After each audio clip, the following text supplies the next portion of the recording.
You've just landed inside Launch Street, the Innovation Podcast, where we interview top innovators out there shaking things up so you can innovate and differentiate and get further, faster in this crazy, cluttered world.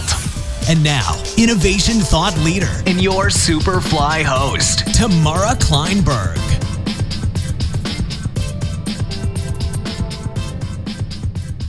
And I'm so excited for today's interview. So I am here with Karin Hurt and David Dye, and they are the co-authors of Winning Well. And I got to say, I just finished the book, so I'm pretty excited to ask you guys a bunch of questions and maybe get a little bit of advice along the way. So thank you both so much for joining me today.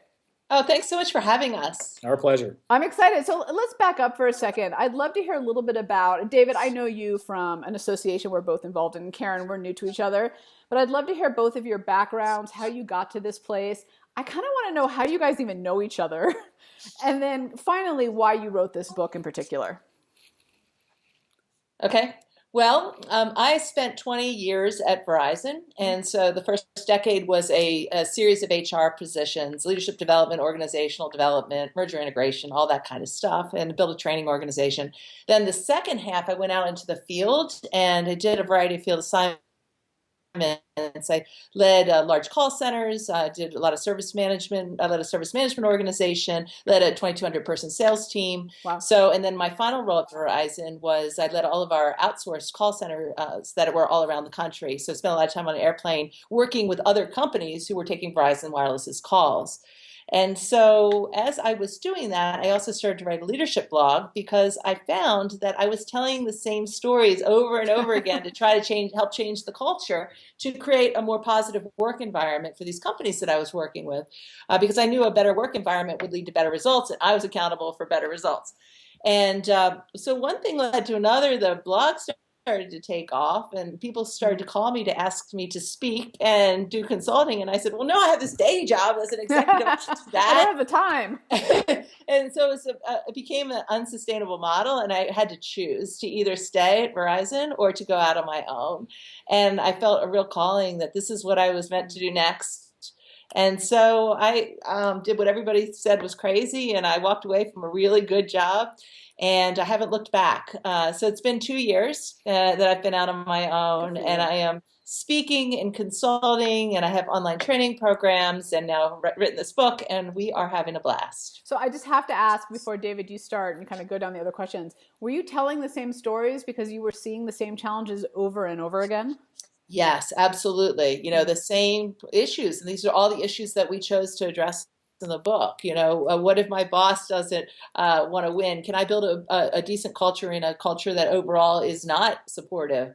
How do I hold people accountable? How do I recognize people without being too soft? What's the balance between results and relationships? Yeah. So yes, absolutely. That's a tough line. And we're going to get into later my favorite chapter, which is about how to create meetings that are effective and people actually want to go to. So that's pretty exciting. We'll get to that though. So David, what about you? Sure. And the fun part here, and there's a lot of these parallels, but the fun part of even hearing Karin tell her story is that I have a very similar story, but in a very different context. So my background is in nonprofit work. I was started as a public school instructor for at-risk high school students. And I worked in a nonprofit environment where I helped build leadership and management practices, and eventually found myself in the role as the executive, the chief operating officer, and then the chief executive officer of a national organization as we were replicating the model around the country. And very similar to Karin, as I had progressed through my career, I did a lot of management and leadership training for individuals within the company. But at a certain point, I couldn't scale that model of doing it one-on-one anymore. So I started writing myself, and they were David's Leadership Corners or David's Leadership Friday. And I would send emails to people with the same kind of repeated content, and I had designed all of the leadership and management training for the organization. And then I morphed that over into the blog and started blogging about the same time Karin did, maybe shortly thereafter. And I remember a phone call that we had about 8 months after I had started my company, because I saw the writing on the wall. I knew where, watching her blog, she was going to be heading in that direction too. And I called just and said, hey, you don't know me except for we've met online, we blog in a similar space. Here's what I've done. If there's anything I can ever do to help, let me know. I'll be happy to be a resource. And it was a quick 40-minute phone call just about what she was thinking and so on. And you know, doing the National Speaker Association Spirit of Cabot thing. And hey, I'm here if I can. Yeah. And that was our initial contact. But really, we met online, and we had a number of experiences like the one. I'll share just one with you. I opened up a human resource training resource catalog. And in the middle of all these resources, they have these articles that are interspersed throughout it. And one of these articles I'm reading, and I'm thinking, one of my articles made it into this magazine, and I don't even remember submitting it. And then I read through it, and then it was just slightly different from the one I know I wrote.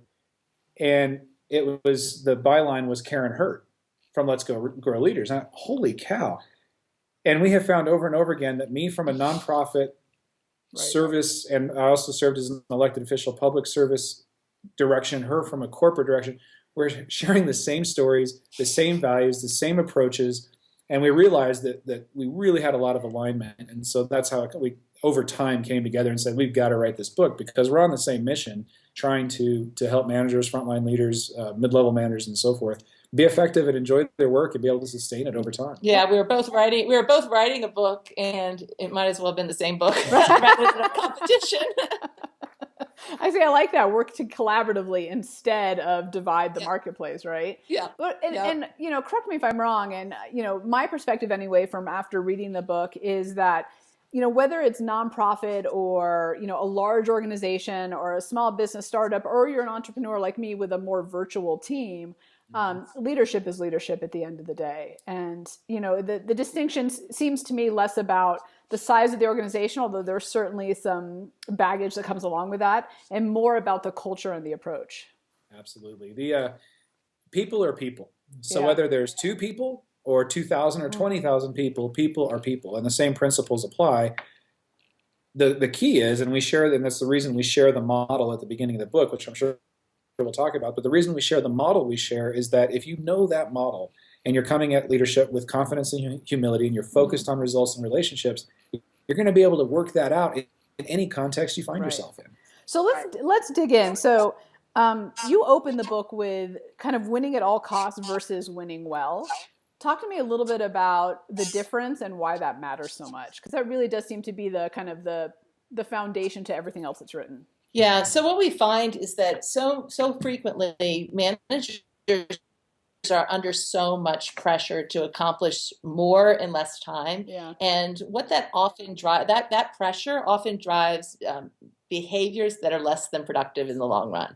And so the difference between winning, which is, yes, getting the results in the short run, right, and winning well managers know that they have to balance results and relationships to get results that last over time.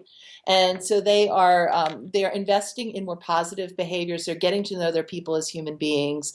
They are showing up with confidence and creating an audacious vision that feels scary, but then they're scaffolding the people that they work with, the tools and techniques to get there and to hold them accountable for them.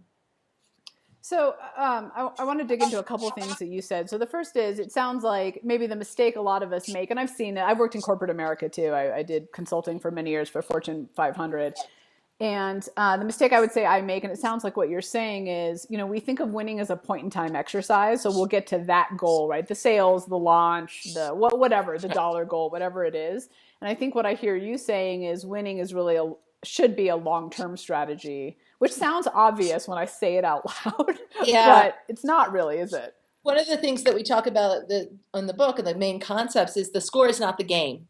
And so frequently you're focused on getting the right metrics, getting the scorecard to all line up so perfectly for your operations review, right, with senior management. Yeah. But you can't lead a team that way. You can't lead a team by talking about the metrics. You've got to lead a team by talking about the behaviors and getting the right positive behaviors that are going to achieve what you need in the long run. And so a lot of what we do in the book is break down how do you focus on the behaviors and stop talking about the score, knowing and feeling confident that if you're doing the right things, the numbers will show up. And if you take that in a let's say an entrepreneurial or a startup or a very small business type of context, frequently you see with folks who have themselves and maybe 2 other people, or maybe they're just doing that onboarding of folks as they're just growing their concept.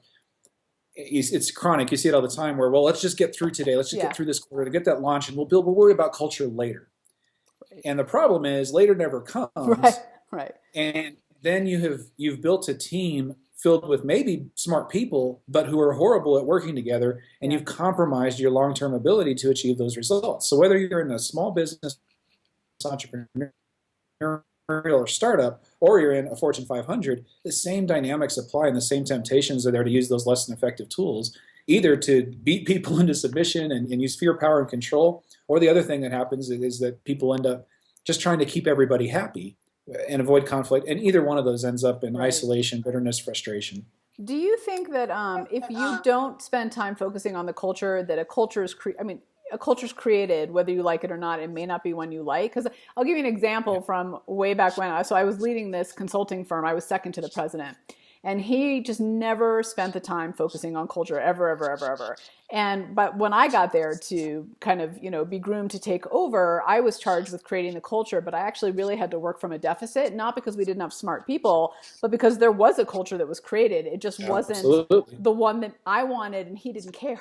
So there's no such thing as a culture vacuum. There is always a culture. Right. It's just, what is that culture, and has it been developed intentionally? Right.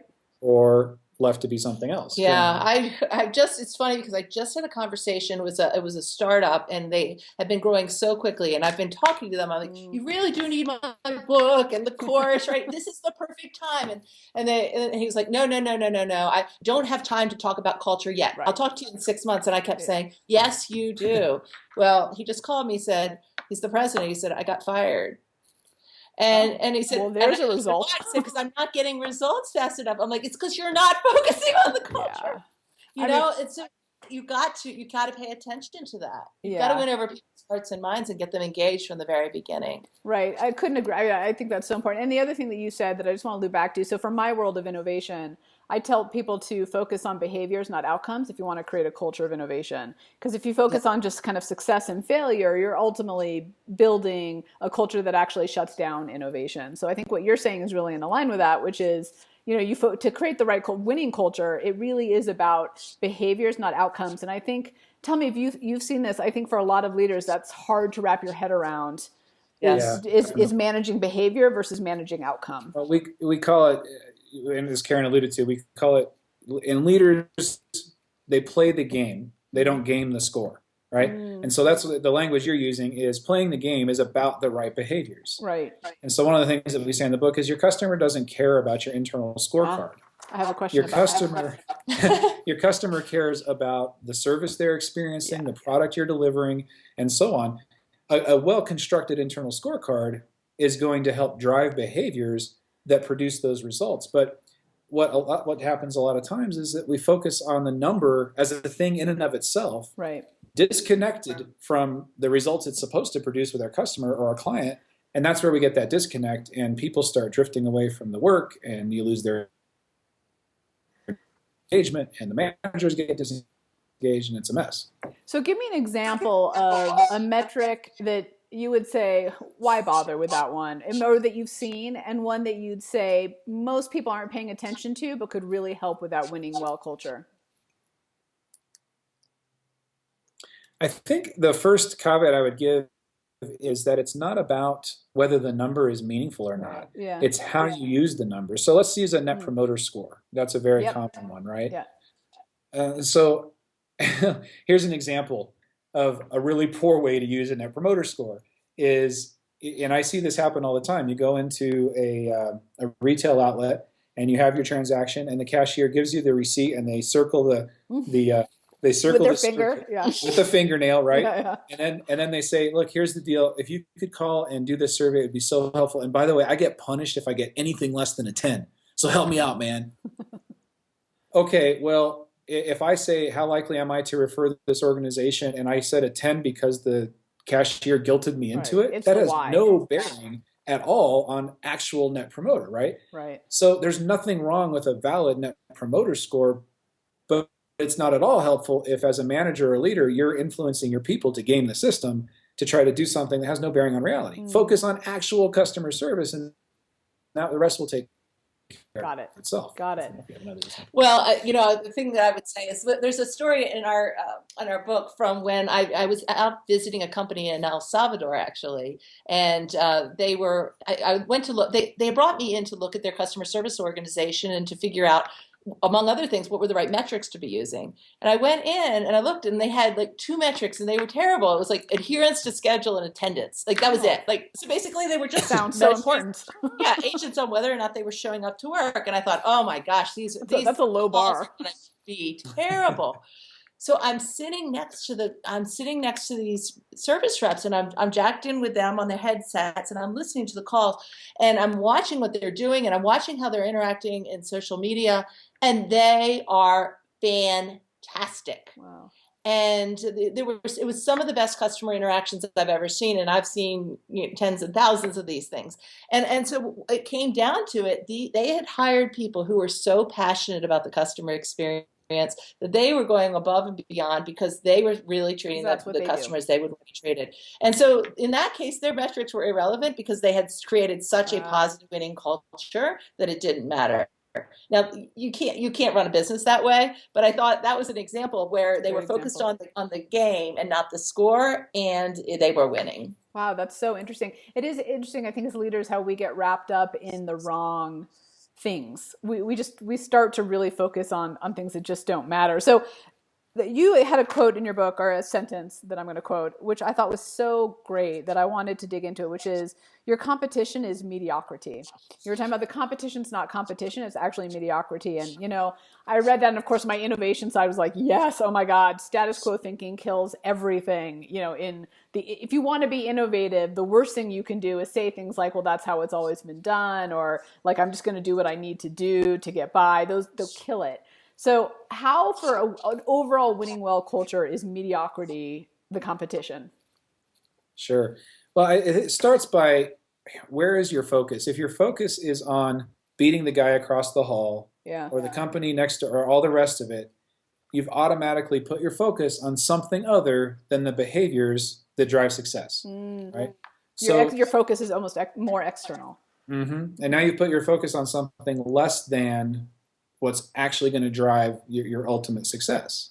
Yeah. So I'll give you an example back from my Verizon days, where everybody was struggling. We were all struggling with getting the right sales results. AT&T was the only one selling the iPhone. All my sales team was complaining, well, we can't sell because we don't have the iPhone. Yeah. And so there was all this negativity that was going on.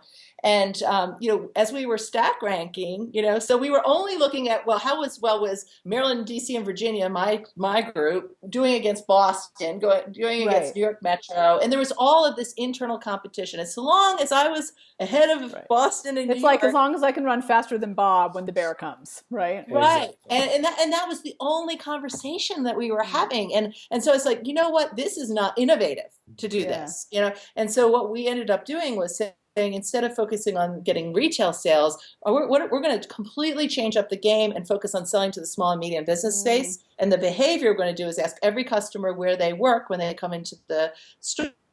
Interesting. And therefore start a conversation and uncover who are small business owners. And we went from 2% of our sales being in that space to 20% in a period of about 8 months. Wow. And I mean, totally changed the game. And then we're able to then teach the other regions how to do what we had done.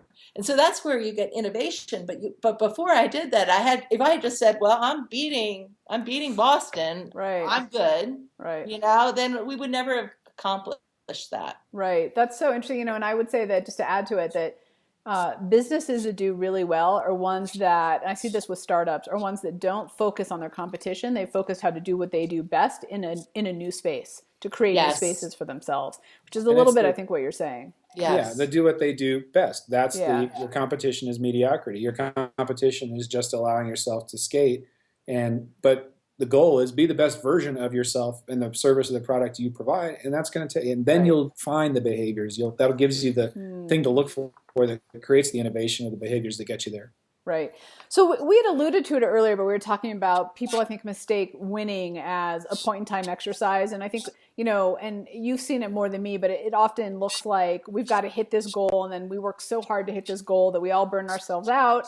And then when it's time to do it again, because it's always doing it again, none of us really have the energy or the will, drive, ambition, or even just, desire to do it. So how do you get over that cycle? Because I do find that it becomes a vicious cycle. And I know I'm guilty of it. I see this goal that I want and, I work super hard to get it. And then I'm like, oh my God, like I need to sleep for a month, So how do you get past that? Because I do think that's still the case with a lot of, whether you're a small team or an entrepreneur.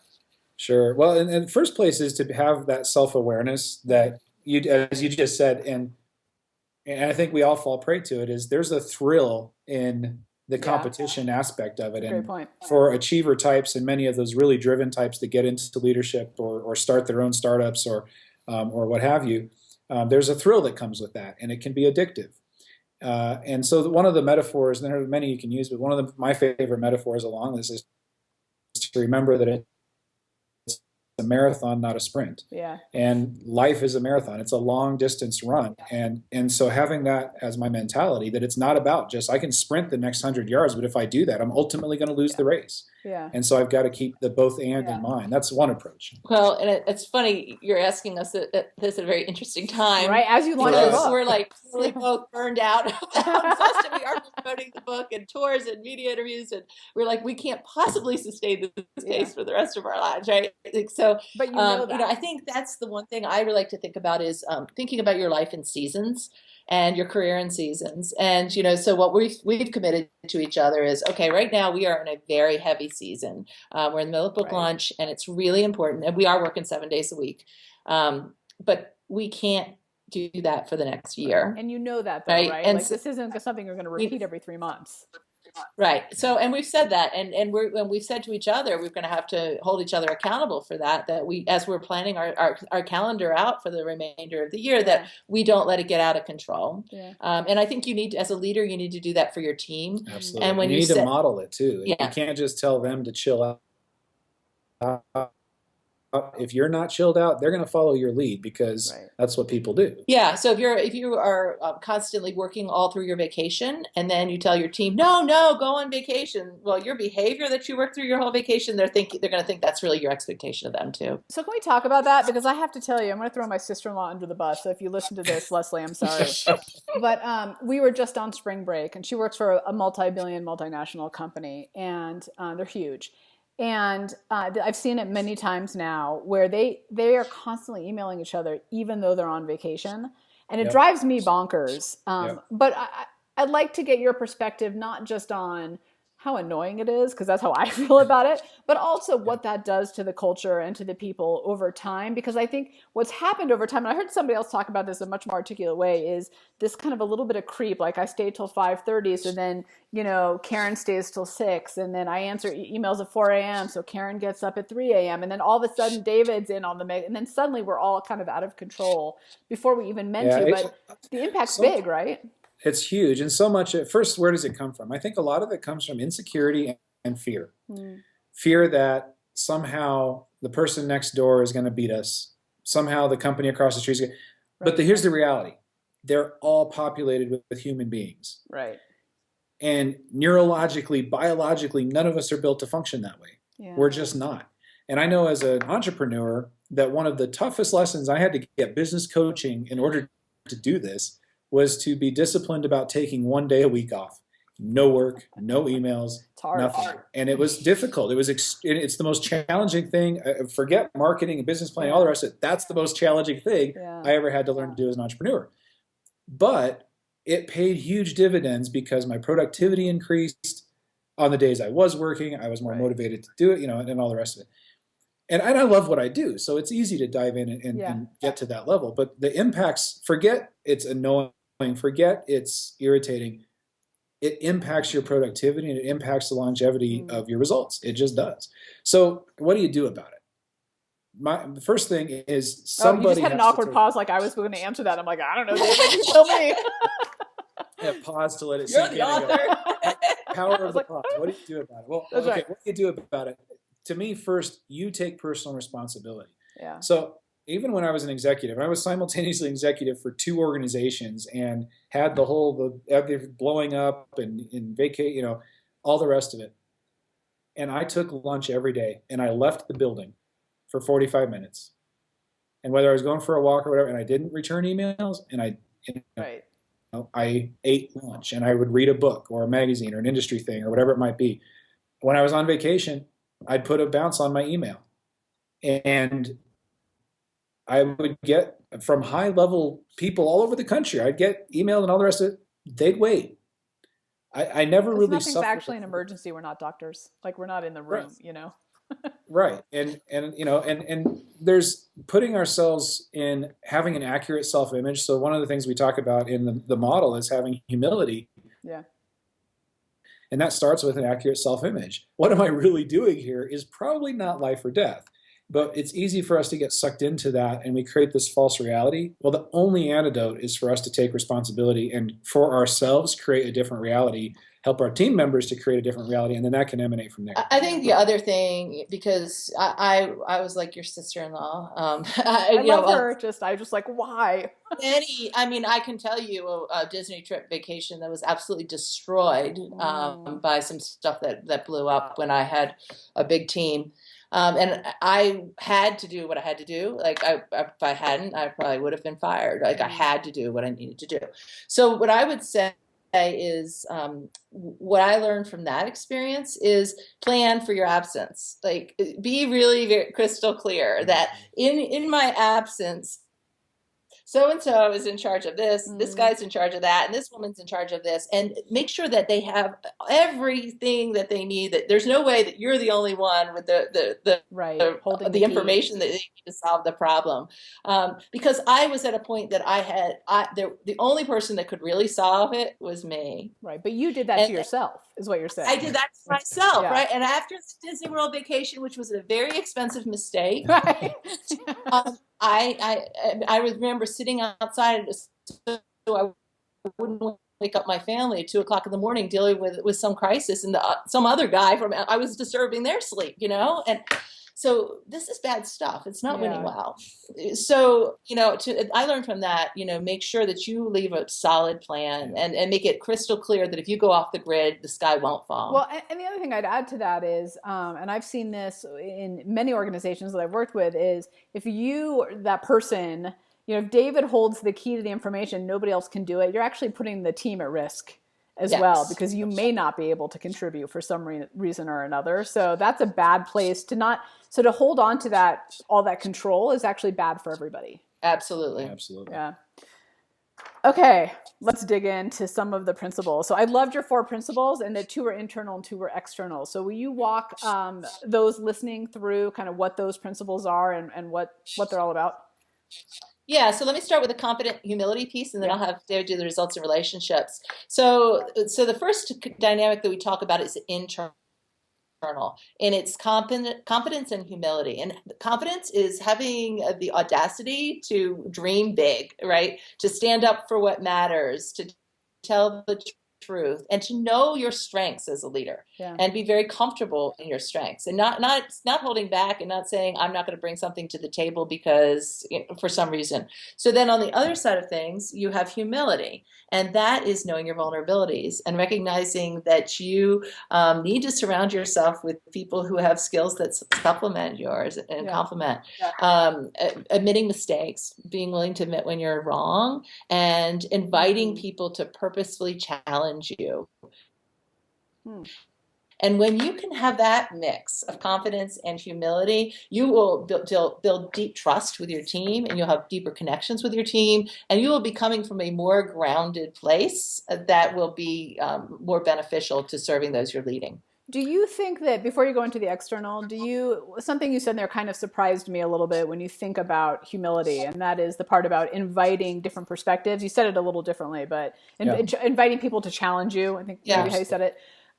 Do you think that helps empower your team later as well, aside from give you more perspective? I mean, it seems to me like there'd be a lot more benefits to that than just, what I as the leader get out of it. Absolutely. It's the number one way to help your team think strategically. Yeah. So one of the things that I think is I always hear when I'm working with companies is what's your biggest challenge? My team isn't strategic. Well, your team isn't strategic because they don't have exposure to what you have exposure to. And so if you can really, as a leader, have the confidence and humility to share and disclose what's really going on and give people more information and then invite them to ask tough questions of you, even if they don't get it right away, even if they're challenging you and that you don't agree with their perspective, that's a teachable moment that you can say, well, this is why I'm doing what I'm doing. The best boss I ever had, he was in Chicago and I was running a division in New York, and I had to fly out every week and present to him as we were building this division.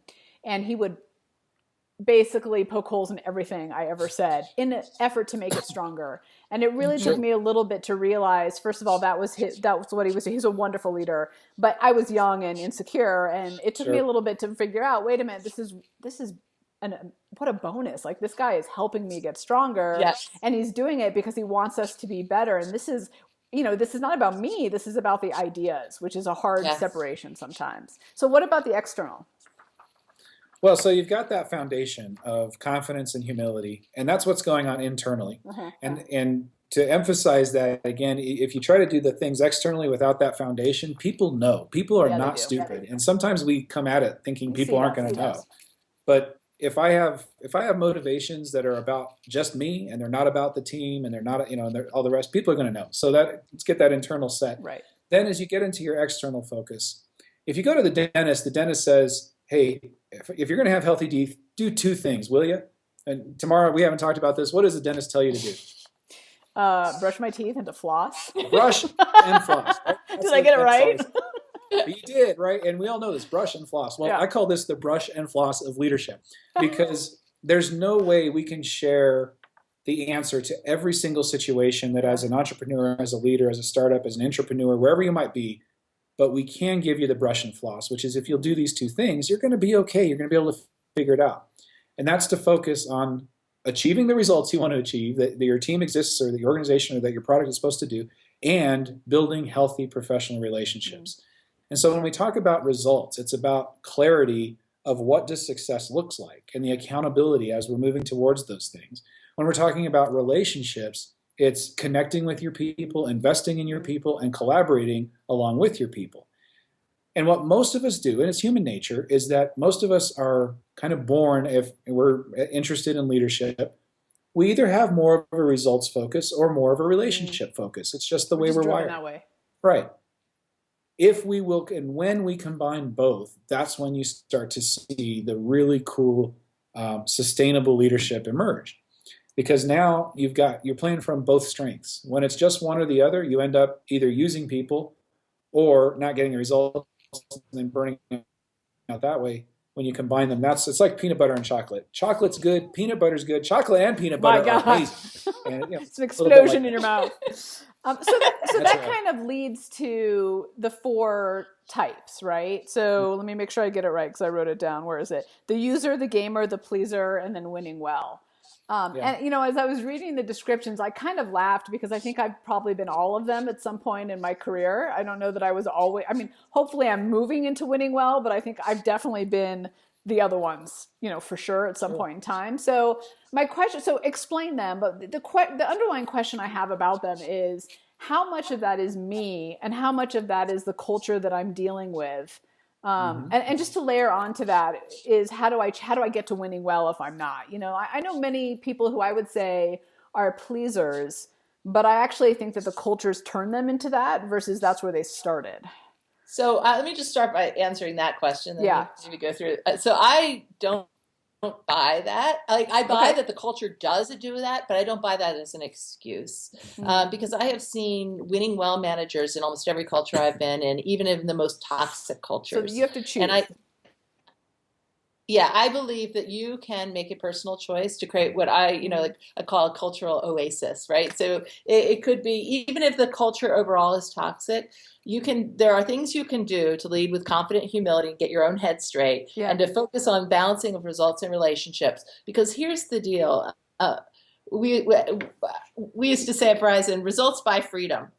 And if you have great results, you're going to be able to lead how you want. That's absolutely true. 100%. And I know that I was very, very committed to these principles that we've been writing about in the book. And it wasn't always consistent with the, excuse me, with even the principles of my boss all the time. But because our results, if they were supposed to going right up, they were going up and down. You got away with what you wanted to do. People let me lead the way I wanted to. Yeah. So if I hear you correctly, just really quickly, so I may be acting as a pleaser right now, but I can read your book and choose to make that decision to be a winning well leader. It's not, none of those are set in stone. Those are choices of getting those principles down and moving in that direction. And I would also say, I would imagine that almost every one of us is not always one of these types in every single scenario. So there are certain situations where we're showing up with more confidence, and there are others where we're feeling lack of confidence, or maybe with working with some people or some groups, we're really focused. It feels safer to be winning well, and in others we get so intimidated that we move into these pleaser modes. Yeah. And I mean, even for myself, I was just sharing the example the other day. I said, "Oh my gosh, I just think I started doing all kinds of pleaser stuff." And so being self-aware to say, and I don't want to be that way. So now how do I shift my behavior? So the next time I'm in a similar circumstance, I don't do that anymore. And so I would, absolutely agree with everything we just said, is that it comes down to the choice you make. And so wherever you find yourself, you take the assessment and you read the book and you find, okay, golly, I'm having some of these tendencies. What can I do to move towards winning well? It's to adapt some of those other values or put your focus on some things maybe you haven't been focusing on. And that's a choice you can make. The other piece of the puzzle, though, that I also want to emphasize is that the culture and systems that surround you do impact behavior. Yeah. And the cool part about being a human being is that, yes, so much of behavior is driven by the systems in which we find ourselves. And as a human being, we have the ability to change those systems. And so the change that we get to make, and I totally agree with Karin here, and I've lived this myself in caustic environments, and where I had a team of 3 people who I said, you know what, I refuse to lead these 3 people the way I've been treated and the way I've seen other people treated. Yeah. I'm going to lead in a way that I would want to be led with my folks. Yeah. So cultural oasis, or create an envelope of excellence, you can do that and you can make that choice wherever you are. Right. Depending on the rest of the organization, it may not spread, but it doesn't matter. You've been impactful for those people. That's a great way to look at it too. You don't have to change the whole system, but you can impact yourself and what's going on in your world. And Karin, I agree with you about the no excuses. I think innovation is the same thing. You can choose to be innovative or you can choose not to be, but we all are if we choose to be. So just freaking do it. But, I do see a lot of people beat down by the culture around them, but it's empowering, I think, to know that you can make that change. And it's funny. I think part of that is really a self-assessment around, here's my Oprah couch moment, right? Around what you're doing. I mean, I know that over time I found myself in situations where I was picking up bad habits of people, my leaders, and then doing them. It's like that vicious cycle. And I really had to take a step back and go, oh my God, I just repeated the thing that I hate. Like shit trickles down, right? I just repeated it downhill. It was horrible. Karin, we both have stories in the book, and when we were writing the book, your stories are great. Stories, and then we would exchange, and we were like, holy cow, we both have a story where really trusted members of our team came to us, and mine was a guy named Kevin. He came to me and said, David, you're not acting like yourself anymore.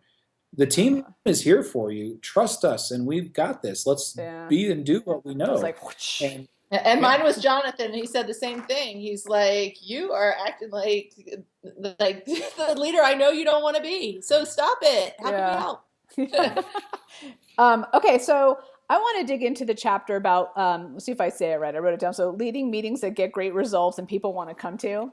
And I just laughed when I saw the chapter title. So you could write a whole book about that, in my opinion, on its own. Because I think that in a lot of ways, the meeting culture that we have has killed.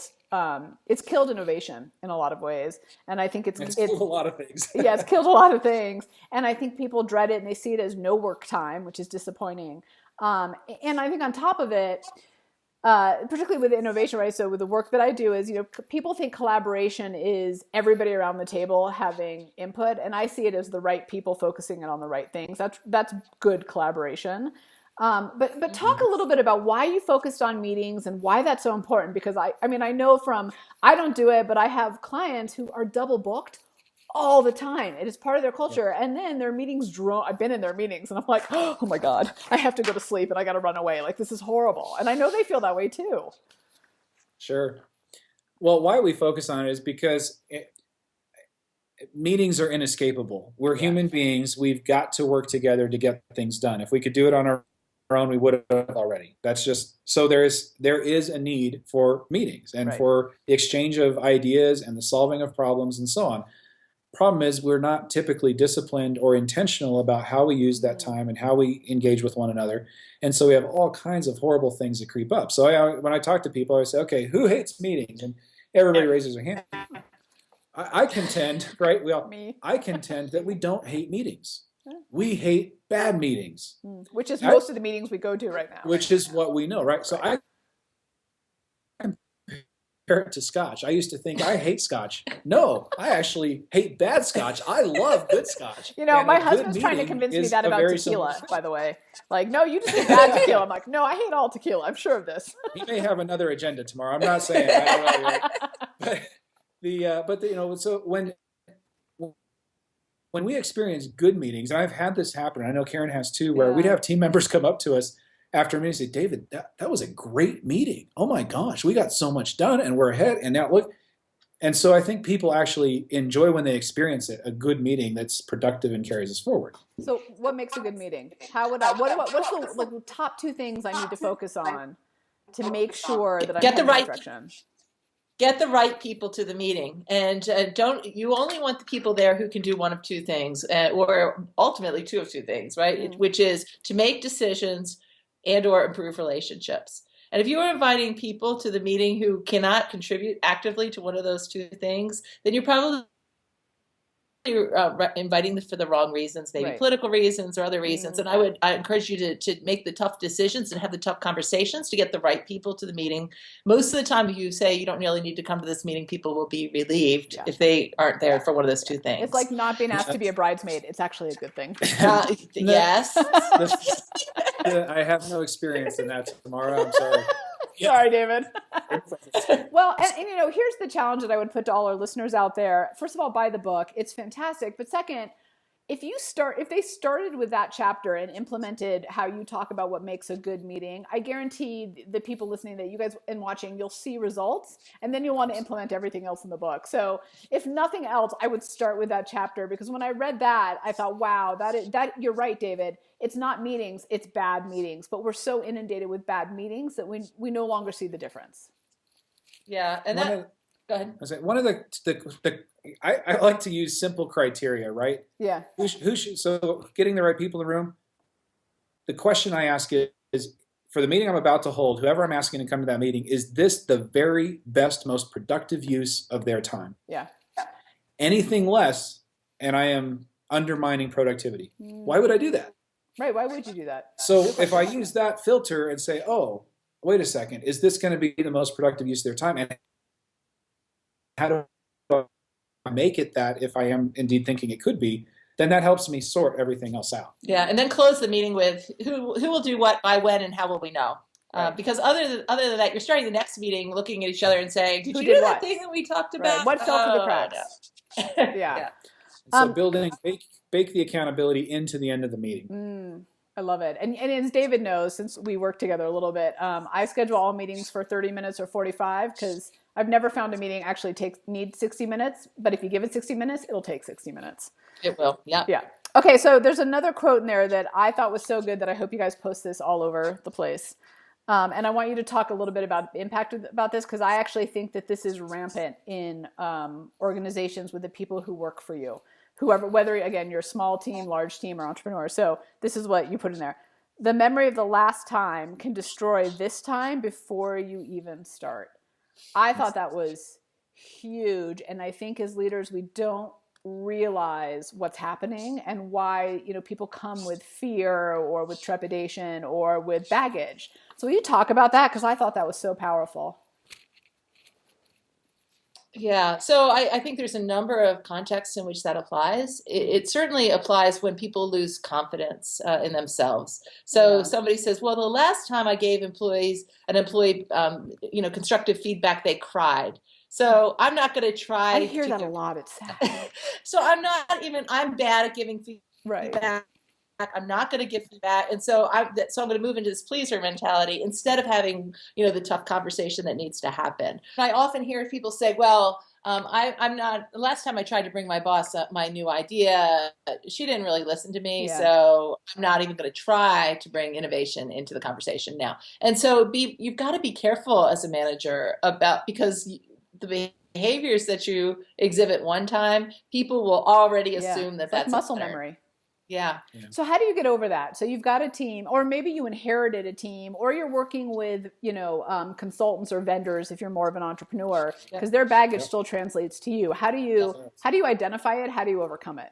Well, the first thing I like to recommend is a listening tour, and it's to start with one-on-one conversations. And whether it's vendors, whether it's team members, virtual team members, or people who are direct reports, or colleagues that you've got to work with, and asking a couple of critical questions that are all positively oriented, but starting with, what have we done well, either with your predecessor or the people before? What are you proudest of? What's been a shining moment for you? And what do you think it could look like if we really were firing on all cylinders and we hit this out of the park, we did the best level possible? And how can I, then once they share those, okay, how can I in my role help that happen? And when you start there, whether you've been leading the team and you're just now implementing these things, or you just took over a new team and you start there, you break some of those preconceptions. Now, the critical thing is you've got to follow through on and start, incorporate all of that information you get together, take it back to the team, say, hey, here's what I heard, here's my added bit, and here's what I'm going to commit to as the leader of this team or as a vendor partner or as a collaborator, and here's what I commit to do to help that happen. And then you start actually acting on it. And even if people have a bad track record, that will start to change their perception. Yeah, and I would just add, sometimes people will say, okay, they'll read this, they'll read our book or they'll read some blog post over and they're like, okay, so I've not been acting so well. Mm-hmm. Now, how do I still have the same team, so I can't get a fresh start do-over. Right. So I would say, be honest at that point and just say, you know what, I'm really working on my leadership. And I recognize that some of the behaviors that I've been exhibiting are not supporting you. And I am committing to do these things differently and tell them what you're going to do differently. And then say, what I'm asking you to do is if you see me doing anything other than this, I want you to tell me. Yeah. And then when they tell you, you can't freak out. So you have to be able to listen to the feedback. So I want to dive into feedback. That's a great transition. And just share a quick example, because you talk about feedback being so important in that winning well culture. So I was doing a keynote on innovation, and I talk about feedback and innovation, the loop. But what intrigued me was a guy raised his hand. Actually, he cut me off right in the middle of mid-sentence. It was fantastic. He's an entrepreneur with a small company. And he said, but I don't understand. I have a black box and people put in sticky notes, but we're not getting anywhere. And then his wife, who was the co-owner, piped in and said, but they're all kind of crappy ideas anyway. And in my head, I'm thinking, well, you're not really open to receiving feedback is what I'm actually hearing from you. So how do you receive feedback well in a winning culture? Because in a winning well culture, because I think we talk a lot about it, but I don't know that everybody's very good at knowing how to do it right. It's actually pretty rare. Yeah. Well, I would say the very first thing you have to say is thank you. Thank you. Thank you for taking the time and making the effort, regardless of the content. Thank you. It's really old school, but my goodness, if you don't say thank you, you're going to lose credibility right there. Right. Even if you disagree, you don't have to say thank you. That was a wonderful idea. Right. You could just say thank you. And it takes, and what are you thanking them for? Let's be dive in a little more specifically. You're thanking them for taking the time, for making the creative brain energy, for having the courage, because it's not an easy thing for a lot of team members to come and approach and say, I've got an idea. Yeah. And For some it is, and they're more brash, but for others it's not. So regardless, when you express that appreciation, I mean, we talk about encouragement in the book, you get more of what you celebrate and encourage, you get less of what you criticize and ignore. So when we hear team leaders that say, oh, my team's not innovative, they won't solve problems, well, how are you reacting to the feedback and the problem solving they do bring you? And 9 times out of 10, you discover that people are, oh, we tried that last year, it won't work, good, get out of my office. And then I think once you say thank you, the very next thing you need to do is repeat back what you think you've heard. And so, because people, you want to paraphrase. So what I'm hearing you say is, right, and so it's interesting, right, because the other day, it's great advice. David I had an opportunity to hear me do a keynote, and then he said, okay, do you want feedback? And of course I have to say yes, right? Right. And then I have to say thank you. And then I'm like, oh no, what's he going to say, right? But the bottom line is, I think what I did was I repeated back exactly what I thought he said. And he's like, well, yes, but also not exactly. It's not exactly what I'm saying. And so that created then a conversation. And then I was able to go do a very similar keynote the next week, and it was better.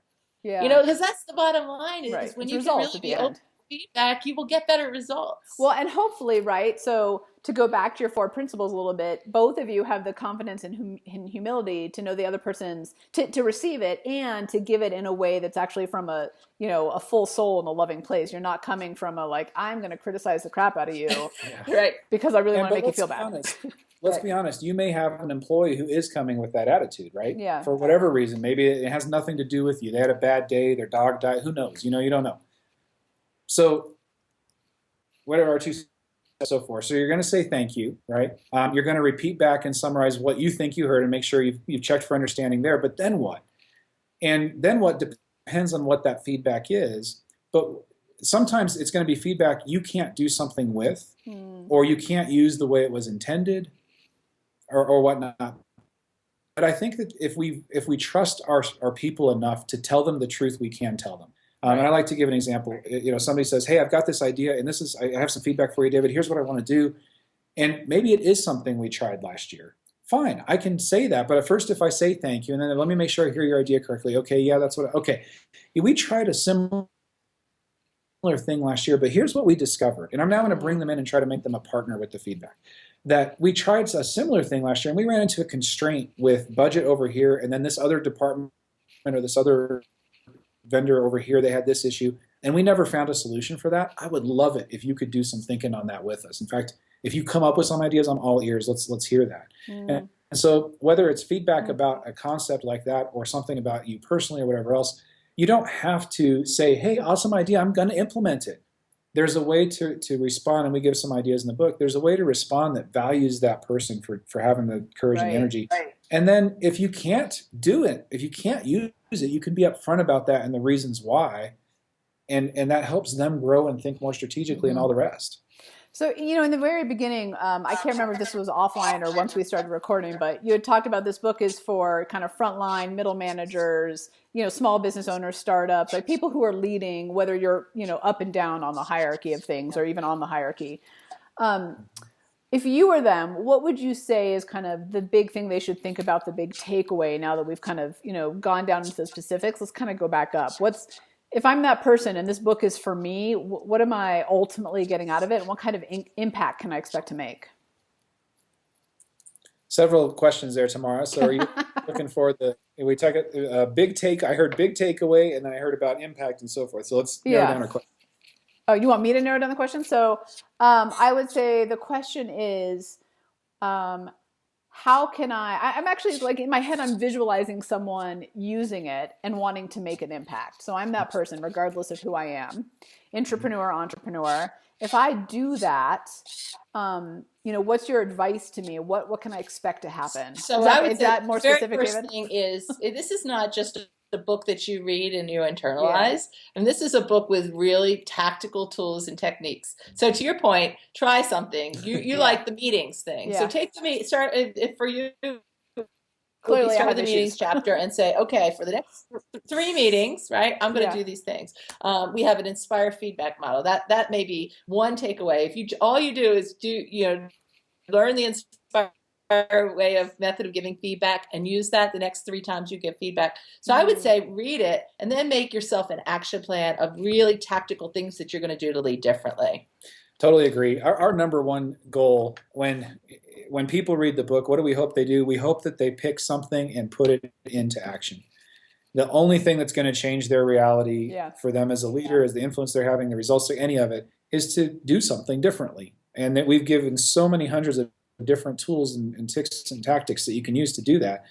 And then the next thing that we hope that they'll do is invite other people on the journey with them. So go on that journey yourself first, and then invite other people on that journey with you. And hopefully buy them the book. That would be good too. But at least invite them on the journey with you. Well, I think actually I could see teams buying it and then doing discussion groups around it, book clubs around it. Because I do think that, a great culture involves everybody. Absolutely. And that's everybody from the president down to the janitor. So if you can actually get everybody involved in kind of this winning well culture, the impact has got to be absolutely massive. So where can people get your book? Well, you can get it at any your favorite book retailer. It's available online at Amazon.com, BarnesandNoble.com, your independent bookstores. If you need a bulk order, you can go to 800ceoreads.com, and they've got a good bulk opportunity there. We've got some other bulk purchase opportunities as well. So you can find out more information at winningwellbook.com. And you can sign up for the toolkit that goes with the book. We've got a lot of free additional resources and so on there as well. Yeah, you can even download the first couple chapters for free at winningwellbook.com. Then you can do something, realize how good it is, and then buy the rest of it. Exactly. I like it. And I would just say to our listeners and our viewers that this is truly a great book, whether you're an entrepreneur or an intrapreneur. I think the impact is in both. And I know that I've started to use a lot of these techniques. I only read it a week ago. So, I'm doing everything I can, but it's interesting to see how that changes the culture around me, even with my virtual team. So, okay, the last question as we wrap up is, what is something people would be surprised to learn about you? Personally? Okay, I'm going to start. I have a workout music mix, and I have the song "Let It Go" from Frozen, personal workout music mix. Is that your dance song too, David? I was struck by, and I was struck by lightning. Oh my God! When people see me on stage, they're like, "Yeah, it makes a lot of sense." So I'm a little high energy. Oh my God, that is so great. Sorry you asked that question now. Right, I know. Well, you'd be amazed what I find out about people. But I do think that at our next NSA meeting, I might be playing a little Let It Go. So I feel like I can use this. You already know I was on Pageant Wives reality TV show, so I had to choose something else that you didn't know. So. Great. And struck by lightning. That's like one of my biggest fears, along with sharks and snakes. So, and Ferris wheels. All right. Oh no. Yeah, it's a whole nother conversation. Karin and David, thank you so much. I really encourage the people listening and watching to go buy the book, because you will. Normally we say to ourselves, if I just get one thing out of it, I feel like it was worth the time, but there are dozens of things to get out of your book, not just one. So go buy it. Thank you so much. Thanks, we really Tamara. appreciate it. Thanks for hanging out with us inside Launch Street. When you're ready to take your game to the next level, join the thousands of others that are upping their innovation edge on GoToLaunchStreet.com, the top online education resource and community platform for innovators looking to use innovation to get measurable results. Go to LaunchStreet.com.